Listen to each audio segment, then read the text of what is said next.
भारत के एविएशन क्षेत्र में एक बड़ी उपलब्धि देखने को मिली है, जिसके बाद अब खराब विजिबिलिटी में भी प्लेन सुरक्षित लैंड कर सकेंगे। जी हां, भारत में पहली बार कुछ ऐसा हुआ जिसने एविएशन क्षेत्र में सुरक्षा को और मजबूती दे दी है।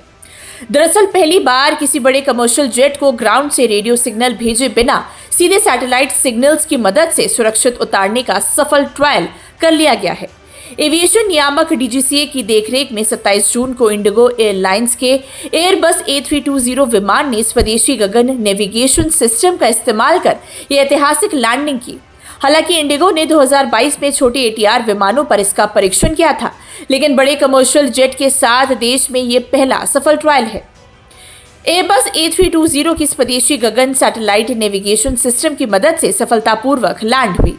ये satellite based augmentation system SBAS है, जिसे इसरो और एयरपोर्ट अथॉरिटी ऑफ इंडिया ने मिलकर तैयार किया है।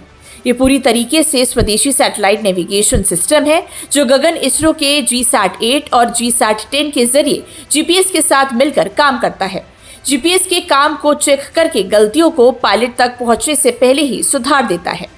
गगन में एक इंटीग्रिटी मॉनिटरिंग सिस्टम भी मौजूद है। अगर मौसम या अन्य वजहों से सैटेलाइट सिग्नल में कोई गड़बड़ी आती है, तो सिस्टम कुछ ही सेकंड में पायलट को अलर्ट भेज देता है। पारंपरिक इंस्ट्रूमेंट लैंडिंग सिस्टम यानी कि ILS लगाने के लिए एयरपोर्ट पर महंगे उपकरण और अलग इंफ्रास्ट्रक्चर की जरूरत होती है। यही वजह है कि देश के कई छोटे और क्षेत्रीय एयरपोर्ट्स पर यह सुविधा उपलब्ध नहीं है। गगन की मदद से बिना बड़े ग्राउंड इंफ्रास्ट्रक्चर के भी सैटेलाइट आधारित प्रिसिजन लैंडिंग संभव हो सकती है। इससे भविष्य में Tier 2 और Tier 3 शहरों के एयरपोर्ट्स पर भी खराब मौसम में सुरक्षित लैंडिंग आसान हो सकती है। गगन यानी GPS added geo augmented navigation पर आधारित एक नेविगेशन सिस्टम है, जिसे पूरी तरह से भारत में विकसित किया गया है, जो भारत के लिए कई मायने में जरूरी है। क्या है सैटेलाइट से विमान की लैंडिंग और उसके फायदे, ये भी आपको बता देते हैं। मौजूदा समय में लैंडिंग के लिए ग्राउंड रेडियो सिग्नल जरूरी। आने वाले समय में सैटेलाइट सिग्नल से विमानों की लैंडिंग होगी। जिन एयरपोर्ट्स पर महंगे ग्राउंड रेडियो सिस्टम नहीं है, वहां भी आधुनिक नेविगेशन की सुविधा मिल सकेगी। कोहरे, बारिश और खराब विजिबिलिटी में भी सुरक्षित लैंडिंग आसान होगी। पायलट को विमान की स्थिति की ज्यादा सटीक जानकारी मिलेगी, जिससे सुरक्षा बढ़ेगी। आपको बता दें कि अब तक गगन तकनीक का टेस्ट छोटे विमानों पर किया जा चुका है, लेकिन पहली बार किसी कमर्शियल एयरबस A320 जेट की सफल लैंडिंग इस सिस्टम से कराई गई है, जिसकी वजह से इसे भारत के एविएशन सेक्टर के लिए बड़ा कदम माना जा रहा है, जो आने वाले समय में इस तकनीक के ज़्यादा एयरपोर्ट्स पर इस्तेमाल से उड़ानों की सुरक्षा बढ़ाने के साथ साथ क्षेत्रीय कनेक्टिविटी को भी मजबूती मिल सकती है। आइए समझते हैं कि ये गगन सिस्टम कैसे काम करता है। स्टेप 1, अमेरिकी सैटेलाइट विमान की लोकेशन का शुरुआती डेटा जमीन पर भेजते हैं।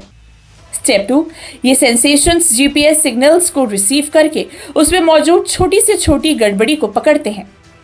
स्टेप 3, बेंगलुरु का सेंटर सभी स्टेशन से गड़बड़ी का डेटा लेकर उसे तुरंत सुधारता है। स्टेप 4, सुधरे हुए 100% सटीक डेटा को GSAT-8 और GSAT-10 सैटेलाइट पूरे भारतीय आसमान में भेजते हैं। स्टेप 5, विमान इन सैटेलाइट से रियल टाइम डेटा लेकर खराब मौसम में भी बिना ग्राउंड रेडियो बीम के सीधे रनवे पर उतारता है।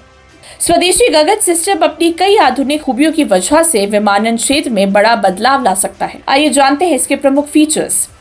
गगन का पूरा नाम GPS एडेड जियो ऑगमेंटेशन नेविगेशन यानी कि गगन है। गगन GPS के सिस्टम को और सटीक बनाता है। गगन पायलट को ऊपर नीचे दाएं बाएं दिशाओं, प्लेन की स्पीड, पोजीशन सब कुछ बताता है।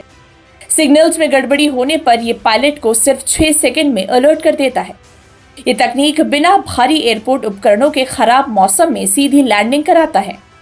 इस कारण से विमानों को छोटे और क्षेत्रीय एयरपोर्ट्स पर भी उतरने में मदद होगा।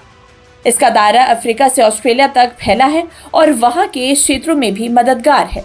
वैसे गगन सिस्टम का इस्तेमाल पहले भी टर्बोप्रॉप विमानों के लिए किया जाता रहा है, लेकिन अब पहली बार भारत में एक कमर्शियल एयरबस A320 की सफल लैंडिंग ने इसकी क्षमता को साबित कर दिया है।